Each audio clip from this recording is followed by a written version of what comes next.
Hi folks, Lee Farnell here, and I'm sitting in my car, which is a car I've just bought because my other car was written off by my motor mechanic. But that's what it led to, was a conversation at coffee this morning. I just have to have a conversation with you around buying experiences in car yards. Now, we know from the data that when a person goes to a car yard, there's something like a 70 or 80 or 90% chance, I'll get that fact for you, that they're going to buy a car in the next month or so. In other words, they're hot buyers. And so my experience was actually very good.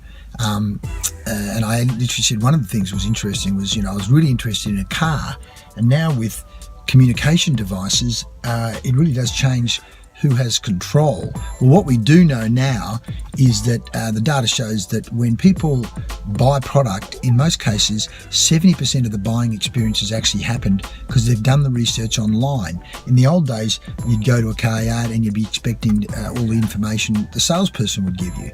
Now, with carsales.com and that's just car sales, 70% of the information, the customer has gone through 70% of the buying experience before they even get face-to-face with the salesperson. So that's changed the landscape in itself. So my buying experiences was good, but my mate Daryl, who, as it worked out, had been in a car accident and had to buy a new car, he said, mate, I just had so many bad experiences. He said, let me give you one. I said, tell me what was it you didn't like about the car buying experience? He said, well, the first thing is I walk in and they look me up and down. Now, this guy, by the way, has been a senior policeman, has played league football. He's about 6'4", but yes, he's in his late 60s, early 70s. And of course, the car salesperson, all they do is see this big bloke who is old. They don't know the dossier, the backstory. The fact of the matter is, everybody that comes into your car yard or business has a backstory. And of course, often as a seller, you're a battle-hardened person who's dealt with hundreds and hundreds of people. And so you're trying to, in your own mind, go, who is this person? Where are they from? Do they qualify? How much time should I spend with them? And of course, all that's going on as you're looking them up and down.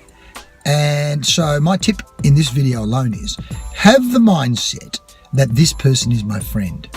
This person is my friend. And I can go on and talk about transactional analysis, parent, adult, child, how you view, because so often in sales, particularly young people or people in some industries like car yards can be one of, I'm smarter than you. I know how to sell. You're just a customer. In fact, as I said years ago, one of my wife's friends who was in car sales was actually at the extreme of what you dislike about car sales people when he referred to customers as Seftons.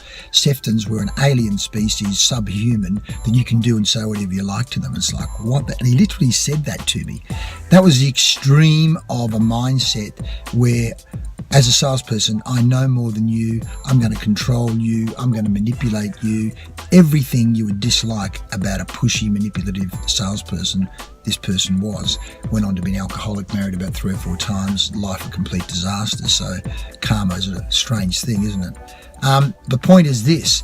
My tip for you in this video in terms of customer buying experience, looking in the yellow zone where you're preparing yourself for the sale, not only in terms of selling yourself on why your product and service is exceptional and fantastic value, but that when people walk into my business, they are my friends, which of course the Italians are fantastic at in their restaurants in Italy, of when you're in my home, not just in my restaurant where I want to serve you and obviously make some money.